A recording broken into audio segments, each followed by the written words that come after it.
Part 1, Breaking Ground. The iridescent scales along Commander THX Vanguard's neck rippled with barely contained frustration as he watched the primitive Earth vessel dock at the Galactic Military Academy's primary hangar. The ancient station, carved from a dormant neutron star's remnant, had hosted the galaxy's finest warriors for over 10 millennia. Now, thanks to the Council's misguided ideals of inclusivity, it would host humans, beings who had barely mastered basic space travel. Their atmospheric entry was adequate, Lieutenant Kex noted, their mandibles clicking with barely concealed disdain. The insectoid officer's compound eyes reflected the approaching vessel's hull, its dated metallic surface a stark contrast to the quantum phase ships typically seen at the Academy. Nina Rodriguez felt her heart hammering against her ribcage as the transport ship's docking clamps engaged. After 6 months of intensive screening, countless tests, and more than a few heated debates among the Galactic Council, humanity's first class of cadets had finally arrived at the legendary Academy. Through the viewport, she could see the massive structure stretching before them, a marvel of engineering that made Earth's most advanced facilities look like children's toys. "Remember," Marcus Chen whispered beside her, his usually calm voice tight with tension, "we're not just representing ourselves anymore. We're representing Earth." Blake Thompson, the third member of their core team, merely nodded, his dark fingers drumming an anxious rhythm against his seat's armrest. The trio had been selected from thousands of candidates, each chosen not just for their individual skills, but for their complementary abilities.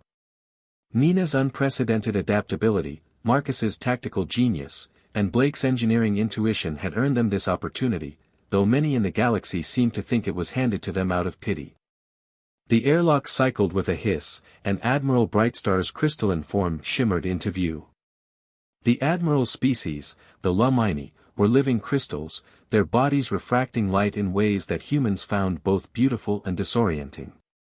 "Welcome to the Galactic Military Academy," Brightstar's voice resonated through their minds, the standard method of Lumini communication. "You are about to embark on the most challenging training program in known space. Many doubt your species' readiness for this opportunity. Some believe your presence here will diminish our institution's prestigious reputation." The Admiral's crystalline structure pulsed with what Nina had learned to recognize as amusement. "Personally, I look forward to seeing them proven wrong."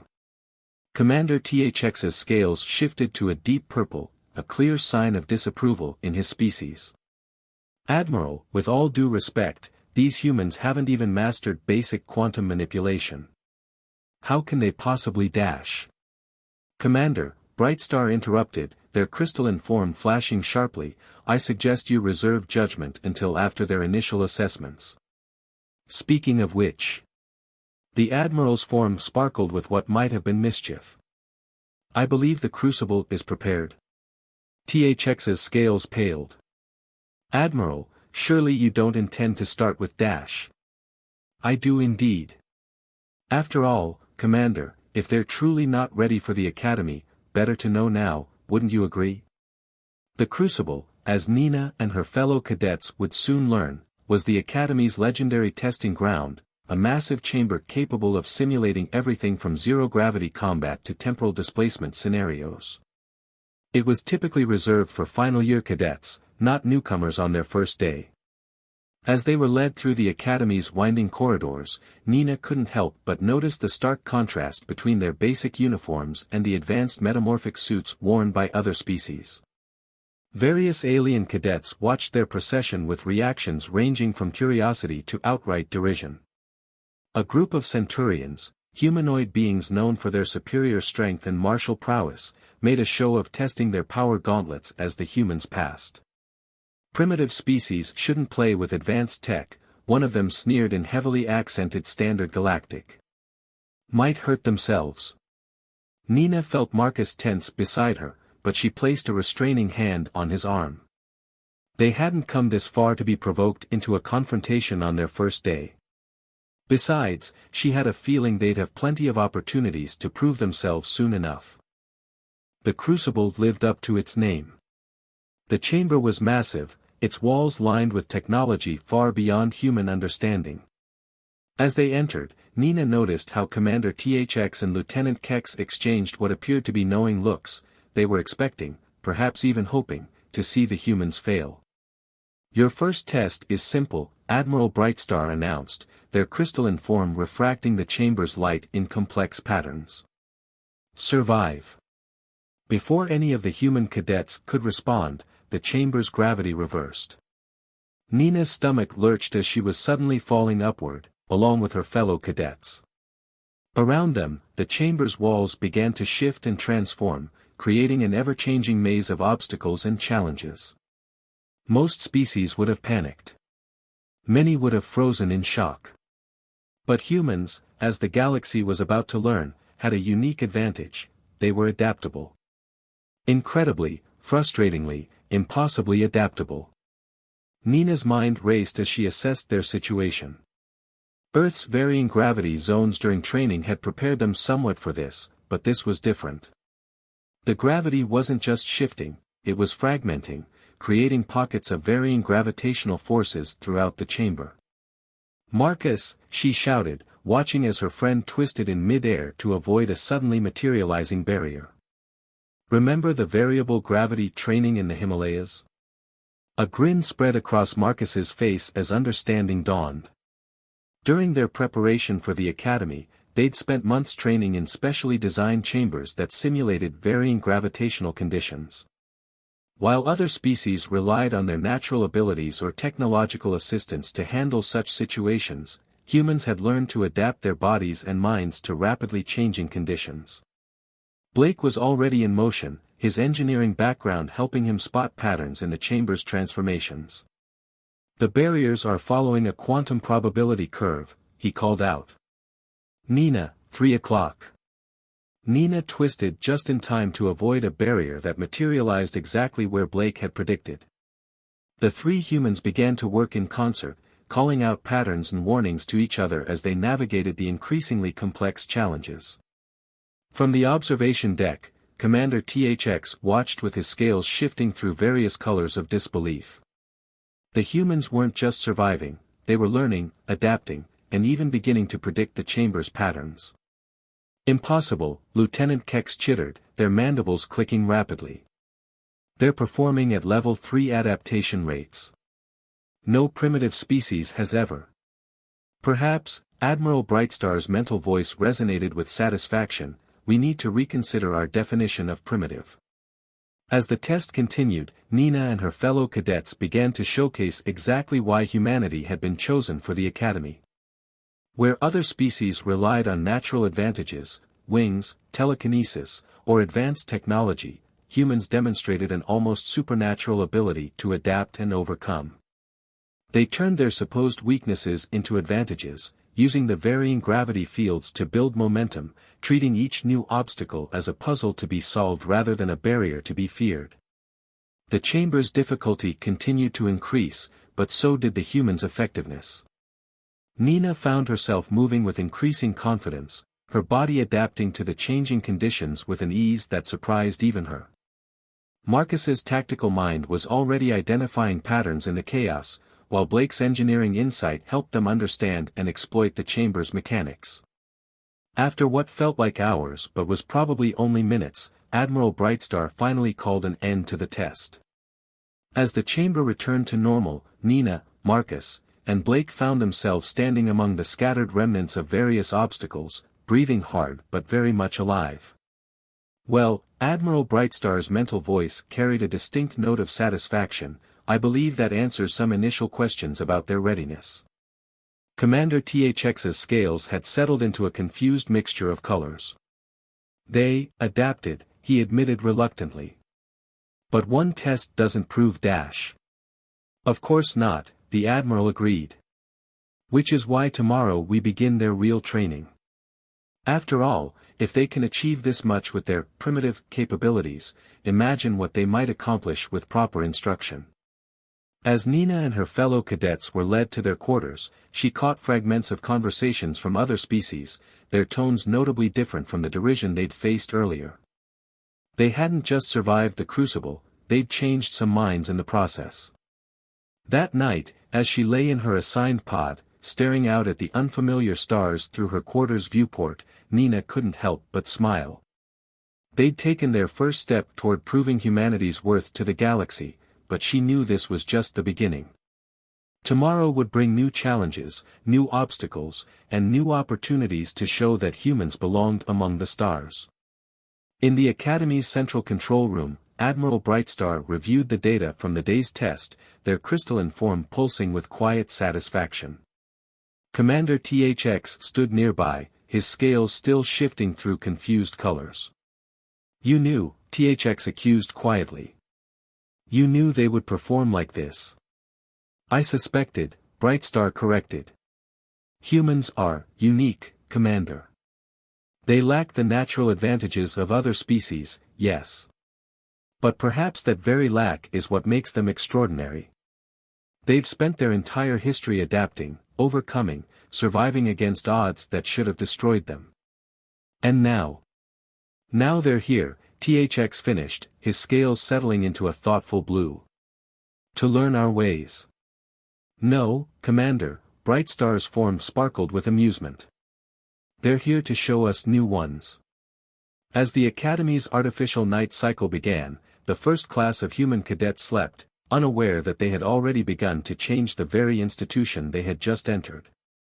Tomorrow would bring new challenges, but for now, they had earned their rest, and their place among the stars. The next phase of their training would test more than just their physical capabilities. It would challenge their minds, their spirits, and their very understanding of what it meant to be human in a galaxy that had already decided what they could and couldn't do. But that was tomorrow's battle. Tonight, they had won their first victory, they had survived, adapted, and begun to prove that humanity's place in the galaxy was not a gift given by the Council, but a right earned through their unique ability to face the impossible and find a way forward. The stars continued their eternal dance outside the Academy's windows, indifferent to the small changes beginning within its walls. But for those who knew where to look, the signs were already there. Humanity had arrived at the Galactic Military Academy, and nothing would ever be quite the same again. Quantum leaps. Dawn at the Galactic Military Academy brought with it an array of challenges that would have seemed impossible to any human just a generation ago. As the station's artificial day cycle began, Nina Rodriguez found herself standing before a quantum mechanics classroom, facing a challenge far more daunting than the previous day's physical trials. "Today," announced Professor ZYX, a being composed entirely of shifting probability waves, "we begin with basic quantum manipulation. For most species, this is an innate ability developed during childhood. For our newer additions," the professor's form flickered with what might have been amusement or disdain, "this may prove somewhat more challenging." The classroom itself was unlike anything on Earth. Instead of desks, students stood on platforms surrounded by holographic interfaces that displayed quantum probability fields in real time. The other cadets, beings of energy, crystalline entities, and various other advanced species, were already manipulating these fields with casual ease. Marcus Chen, standing at the platform next to Nina, whispered under his breath, "No pressure. We just need to learn how to manipulate the fundamental forces of reality.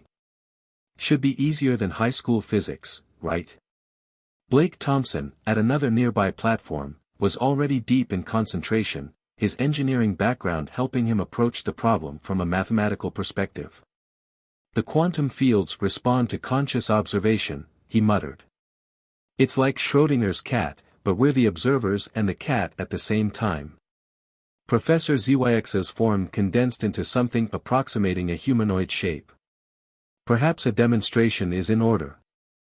Cadet Luminex, if you would." A Lumini cadet stepped forward, their crystalline form refracting light in complex patterns. With what seemed like minimal effort, they caused the quantum field before them to collapse and reform into a perfect replica of Earth's solar system, each planet's quantum state precisely balanced. "Now," Professor ZYX turned to Nina, "your turn, Cadet Rodriguez. A simple quantum field collapse will suffice. We wouldn't want to overtax your species' capabilities." Nina felt the eyes of every being in the room on her. The quantum field before her shimmered with possibilities, each potential state visible in the holographic display. According to everything she'd learned on Earth, these fields should be impossible to manipulate directly. But then again, until recently, faster-than-light travel had been considered impossible too. Closing her eyes, Nina remembered something from their preliminary briefings about quantum mechanics at the galactic level. The key wasn't in forcing the quantum field to change, but in understanding that the observer and the observed were interconnected at the quantum level. Taking a deep breath, Nina opened her eyes and focused on the field before her. Instead of trying to force it to change, she allowed her consciousness to merge with the quantum possibilities, understanding that her very act of observation was already influencing the field. To everyone's surprise, especially Professor Zyx's, the quantum field began to respond.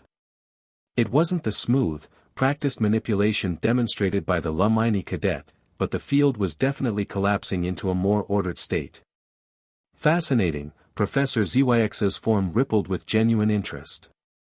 You're using your species' observational effect to influence the quantum state. Crude, but effective. Marcus and Blake quickly caught on to Nina's technique, each finding their own way to interact with the quantum fields.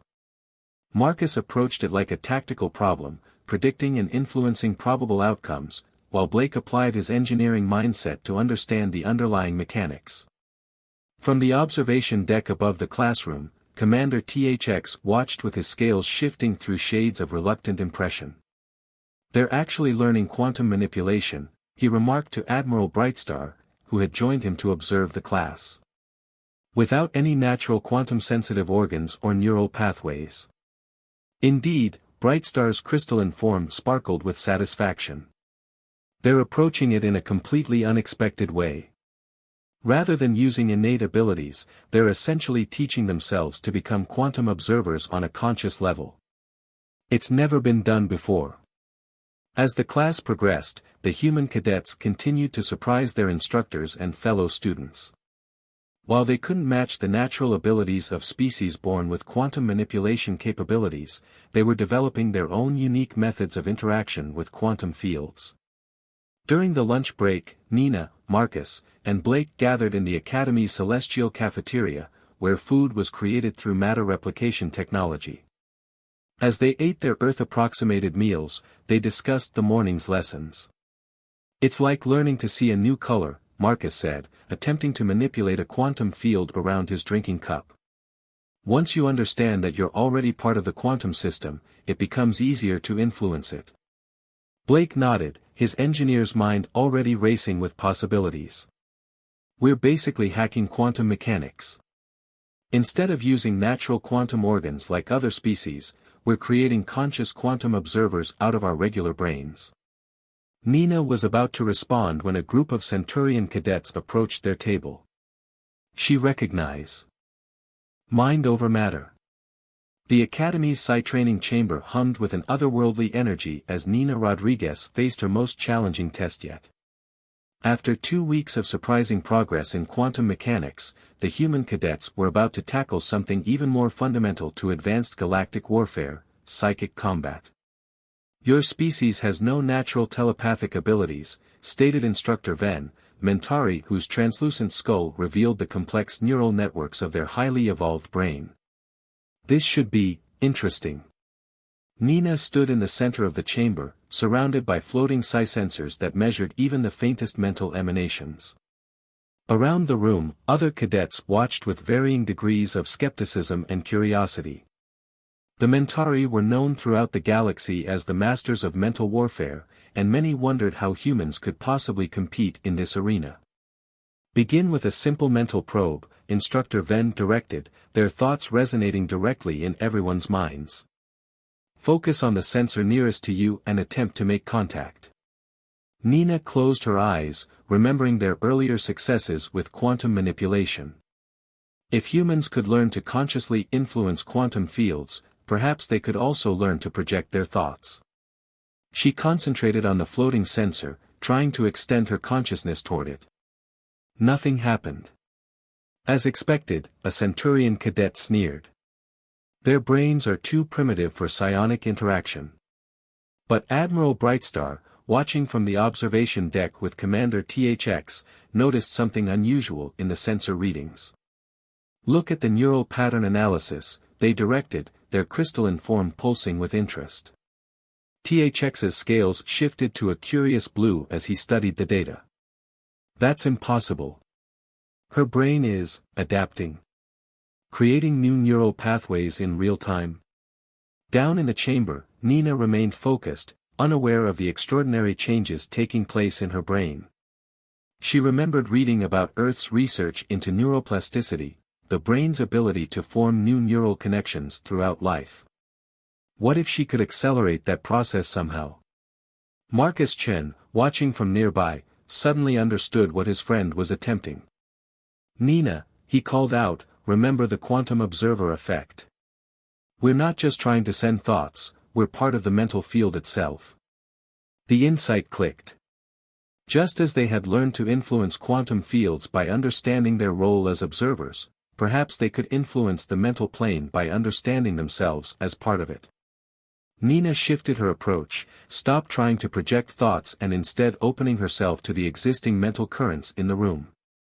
Suddenly, the psi sensor before her flickered with activity.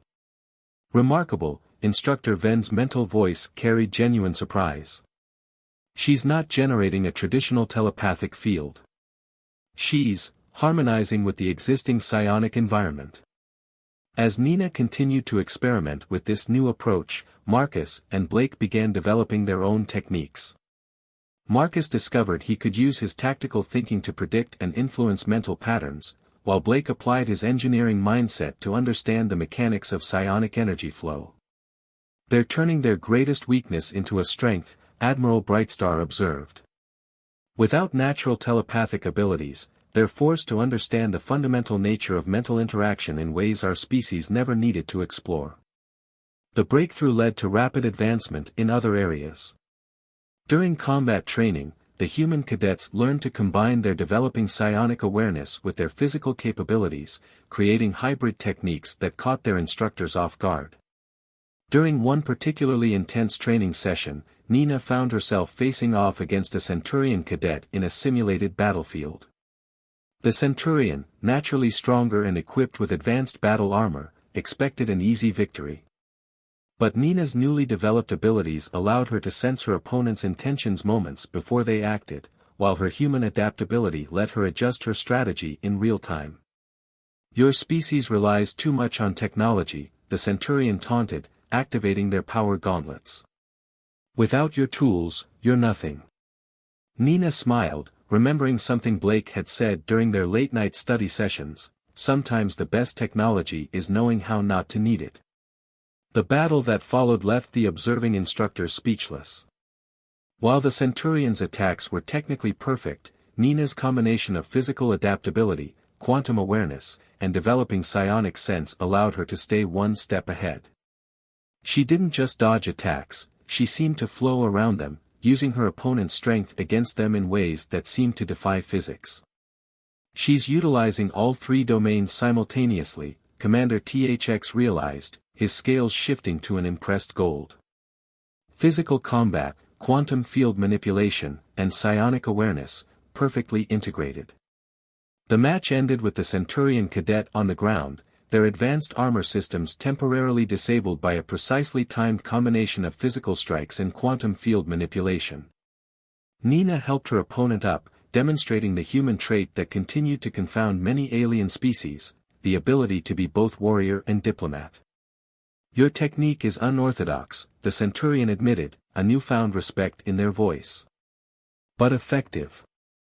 The human cadet's success in psionic training led to unexpected developments throughout the academy.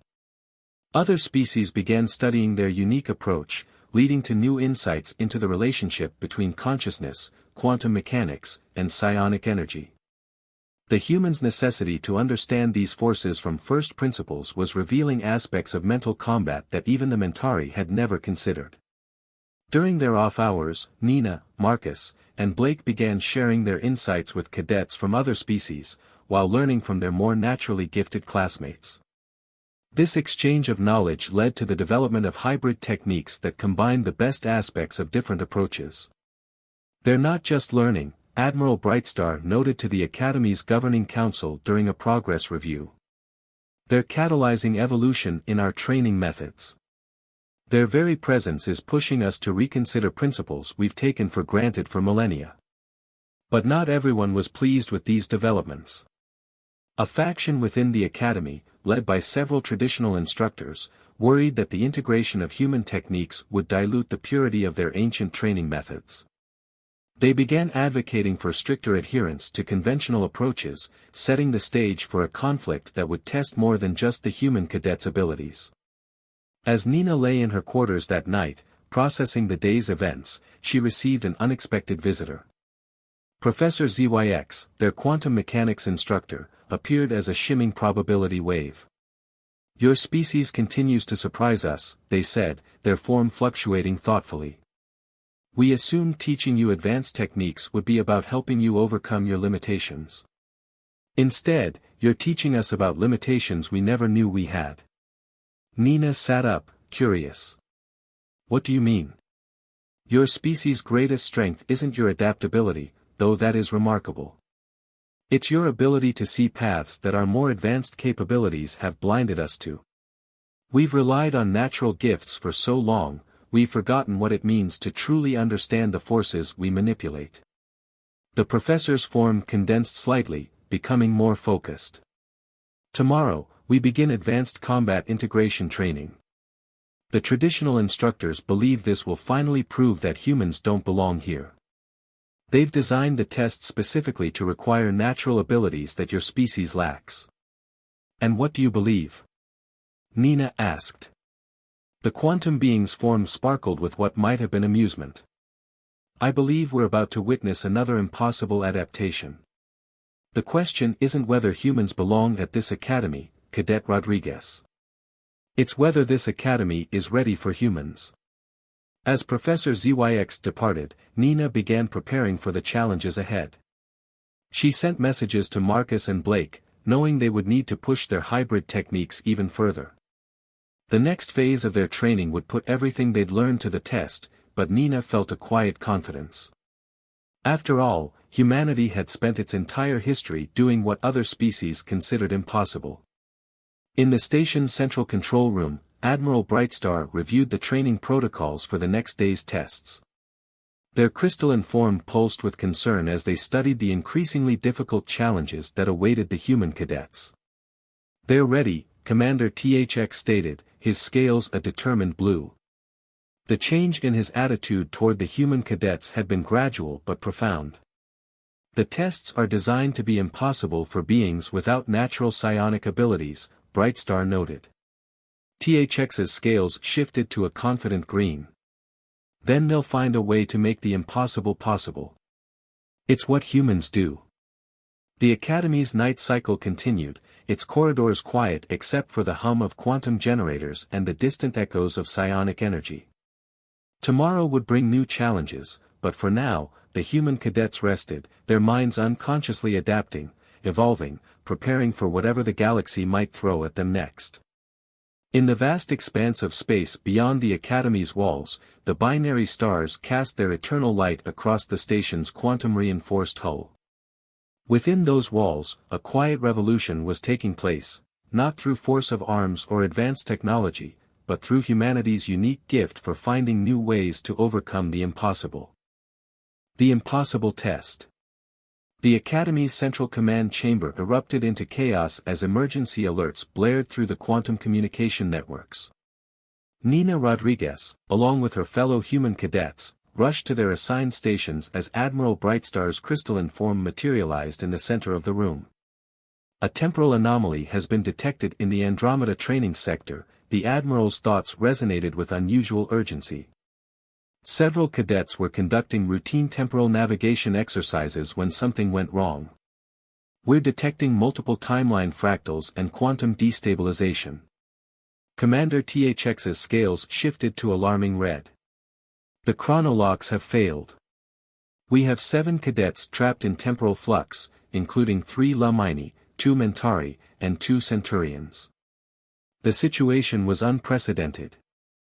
The Academy's temporal training facilities were supposed to be equipped with foolproof safety systems, preventing any real temporal displacement. Something had gone catastrophically wrong. "Sir," Marcus Chen stepped forward, his tactical mind already analyzing the situation, "what exactly are we dealing with?" Professor ZYX materialized beside them, their probability wave form unusually agitated. The cadets were practicing basic temporal navigation, a standard exercise for advanced species. But the quantum field collapsed unexpectedly, creating a cascade of temporal fractures. They're trapped between moments, their very existence becoming increasingly uncertain. "Can't you simply reverse the temporal flow?" Blake Thompson asked, his engineering background pushing him to seek technical solutions. "Impossible," Lieutenant Kex chittered nervously. "Direct temporal manipulation would only accelerate the fracture. The trapped cadets exist in a state of quantum uncertainty, any attempt to force a timeline collapse could erase them completely." Nina studied the holographic display showing the temporal distortion. The trapped cadets appeared as blurred streaks of probability, their timeline stretching and contracting in impossible ways. Most species would see only chaos, but thanks to their quantum manipulation training, the human cadets could perceive patterns in the temporal mayhem. "There's something else," Admiral Brightstar added, their crystalline form pulsing with concern. "The temporal distortion is expanding. If we don't contain it within the next 6 hours, it could begin affecting the entire station." Commander THX's scales rippled with frustrated recognition. "The advanced rescue teams are deployed to the Carina Nebula crisis. The nearest temporal specialists are 3 days away at maximum FTL. "We'll do it," Nina stated, her voice cutting through the panic. All eyes turned to her. "Humans may not have natural temporal perception, but we've learned something valuable here. Sometimes not having natural abilities forces you to find better solutions." Marcus stepped up beside her, already formulating a plan. "The temporal fractures follow quantum probability patterns.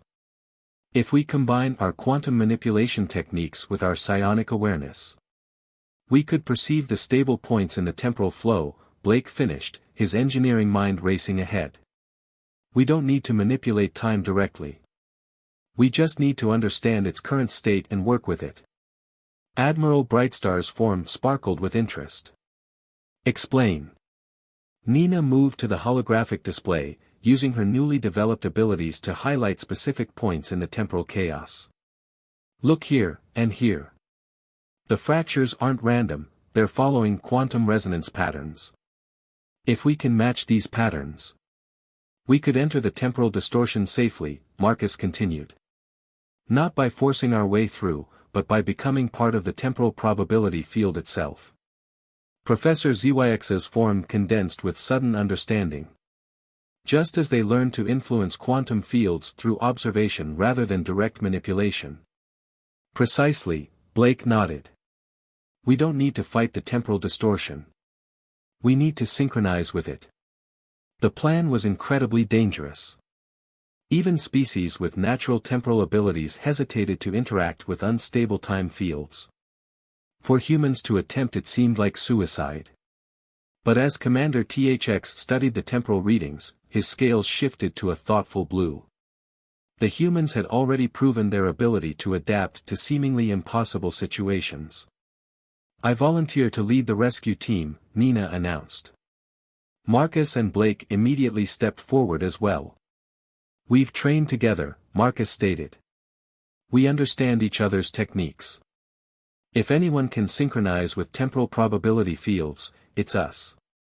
Admiral Brightstar's crystalline form pulsed with both concern and pride. "The risk is extraordinary. Even if you succeed in entering the temporal distortion, extracting 7 cadets from quantum uncertainty will be impossible." Blake smiled. "Good thing humans specialize in the impossible." The next hour was spent in intense preparation.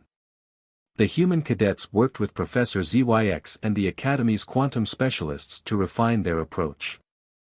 They couldn't rely on the advanced temporal protection equipment used by other species. Their success would depend entirely on their ability to adapt and harmonize with the temporal distortion. Nina stood at the edge of the temporal anomaly, her mind open to the quantum possibilities surrounding them.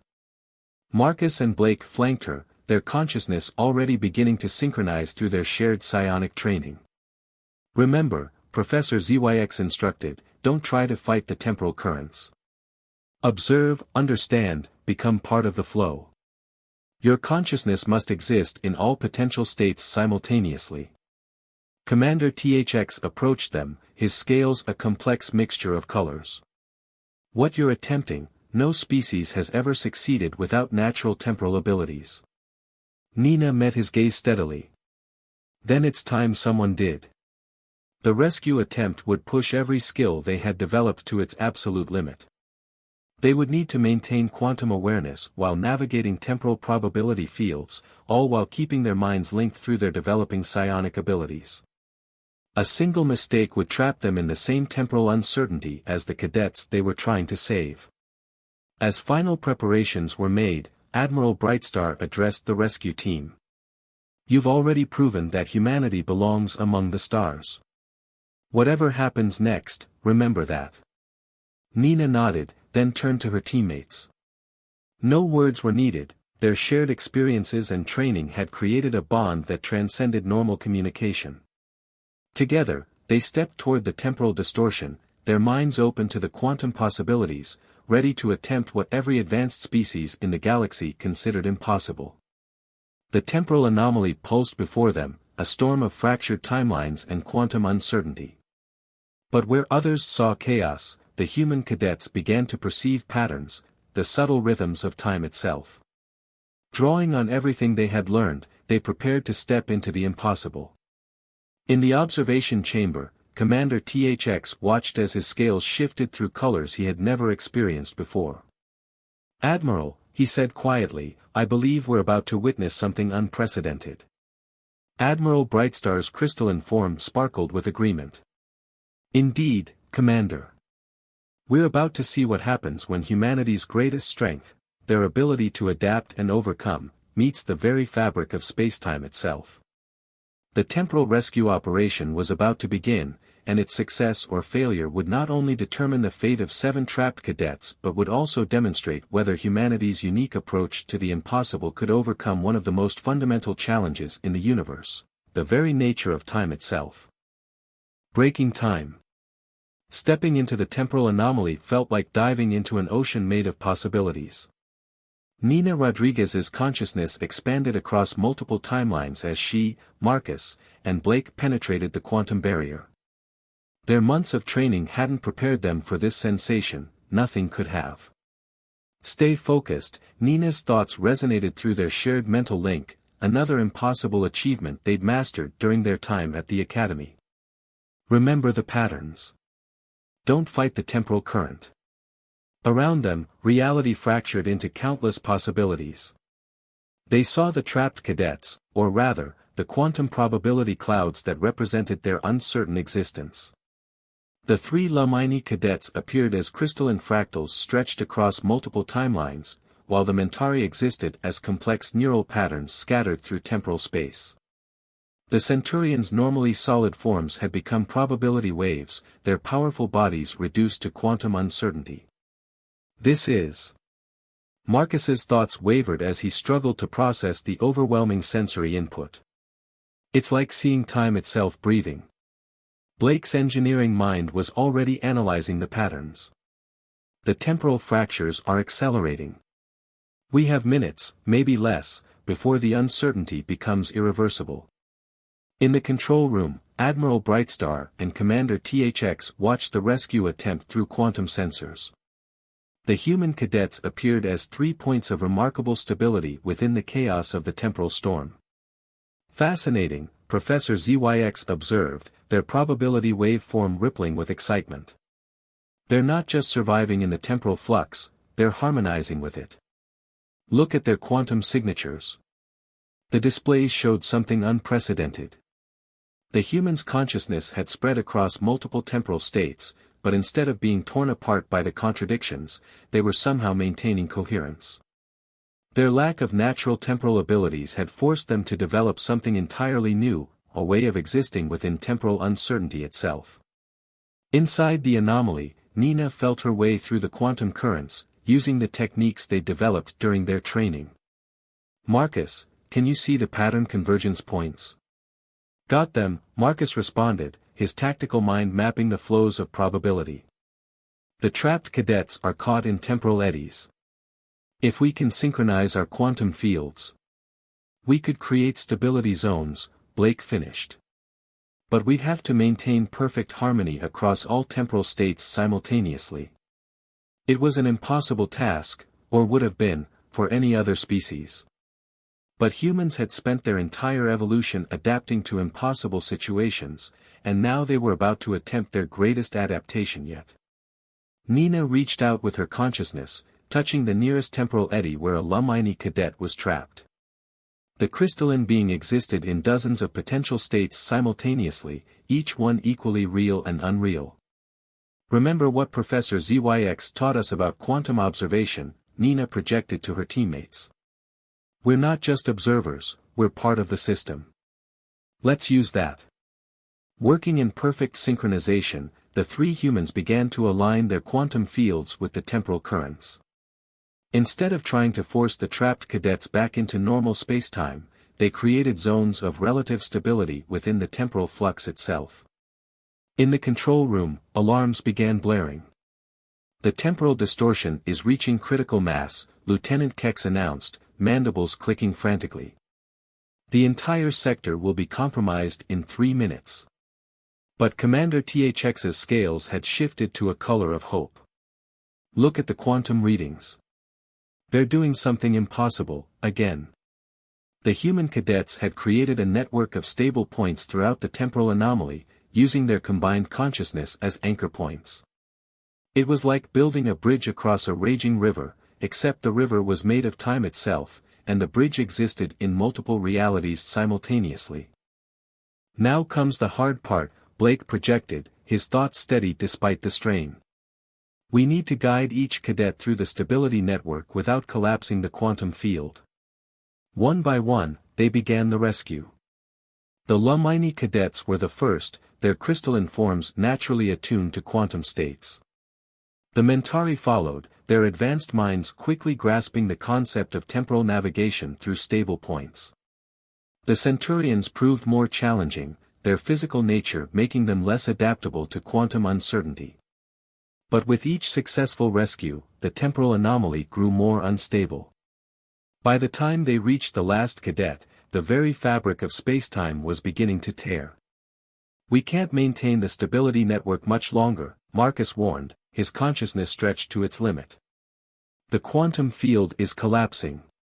Nina made a split-second decision. "Blake, Marcus, get the last cadet out. I'll hold the field stable." "Nina, no." Blake's thoughts radiated alarm. "The temporal backwash would trap you in quantum uncertainty forever." "Trust me," Nina projected, her consciousness already spreading to encompass the entire unstable region. "I have an idea." As her friends reluctantly guided the final cadet to safety, Nina did something that would rewrite the Academy's understanding of temporal mechanics. Instead of fighting the collapsing quantum field, she surrendered to it completely, allowing her consciousness to expand across all possible timelines simultaneously. In the control room, Professor ZYX's form fluctuated wildly. "Impossible. She's achieving quantum superposition on a conscious level." Admiral Brightstar's crystalline form pulsed with understanding. "She's not trying to escape the temporal collapse. She's becoming it," Commander THX finished, his scales shifting to a color never before seen in his species. For a moment that existed across all possible moments, Nina Rodriguez existed everywhere and everywhen at once. She saw the Academy's past and future, the infinite possibilities of every decision ever made within its walls. And in that infinite instant, she understood something that no species had ever grasped before: time wasn't a river to be navigated or a force to be controlled. It was a dance, and all you had to do was learn the steps. With this understanding, Nina began to pull herself back together, drawing all her scattered quantum states into a single coherent timeline. The temporal anomaly, deprived of its anchor in uncertainty, collapsed in on itself, leaving behind nothing but a slight ripple in the quantum field. Nina materialized in the control room, her body solid but her eyes holding a knowledge that no human had ever possessed before. Marcus and Blake were at her side instantly, supporting her as her consciousness readjusted to linear time. "The cadets?" she asked, her voice hoarse. "All safe," Admiral Brightstar confirmed, their crystalline form radiating joy. "Thanks to you three, we didn't lose a single one." Commander THX approached, his scales settling into a deep gold of respect. "In all my years at the Academy, I've never seen anything like what you just accomplished. You didn't just save those cadets, you've revolutionized our understanding of temporal mechanics." Professor ZYX materialized, their probability wave form practically vibrating with excitement. "The implications are staggering. A completely new approach to temporal navigation, based not on natural abilities but on adaptive consciousness itself." As the Academy's medical team examined the rescued cadets, Nina, Marcus, and Blake found themselves surrounded by their fellow students. The looks of skepticism and disdain they'd faced in their early days were gone, replaced by genuine respect and curiosity. "How did you do it?" a Mentari cadet asked, their advanced minds struggling to comprehend what they'd witnessed. "Without temporal organs or quantum synthesis glands?" Nina smiled, remembering their first days at the Academy. "We did it the human way, we adapted. We observed. We understood. And when understanding wasn't enough, we changed ourselves to meet the challenge." In the days that followed, the story of the human cadets' impossible rescue spread throughout the Galactic Federation. The Academy's training programs were revised to incorporate their innovative techniques, creating new hybrid approaches that combined natural abilities with human-style adaptation. One evening, as Nina stood at the same observation deck where Commander THX had once doubted humanity's place at the Academy, Admiral Brightstar joined her. "The Council has reviewed your performance," the Admiral's thoughts carried a note of pride. "They've decided to establish a permanent human integration program at the Academy. Your success has proven that different approaches to universal challenges can lead to revolutionary breakthroughs." Nina watched the binary stars casting their light across the quantum-reinforced hull of the Academy. "We never set out to revolutionize anything," she said quietly. "We just wanted to prove we belonged here. And in doing so, you've proven something far more important," the Admiral's crystalline form sparkled. "You've shown that the galaxy's greatest advances don't come from natural advantages or advanced technology. They come from the willingness to face the impossible and find a way forward." Commander THX joined them, his scales shifting through memories of all the colors he'd experienced since the humans' arrival. "I once thought your species was too primitive for the Academy," he admitted. "I've never been happier to be proven wrong." As new cadets arrived at the Academy, humans and aliens alike, they all heard the story of how three primitive beings had rewritten the rules of temporal mechanics. But more importantly, they learned the lesson that Nina, Marcus, and Blake had taught the galaxy, that true advancement comes not from the abilities you're born with, but from the determination to push beyond what everyone thinks is possible. The Galactic Military Academy had been forever changed by humanity's arrival. And as Nina Rodriguez looked out at the stars, she knew this was just the beginning. Humanity had taken its first steps into a larger universe, and they had done it not by trying to be like other species, but by being uniquely, impossibly, remarkably human.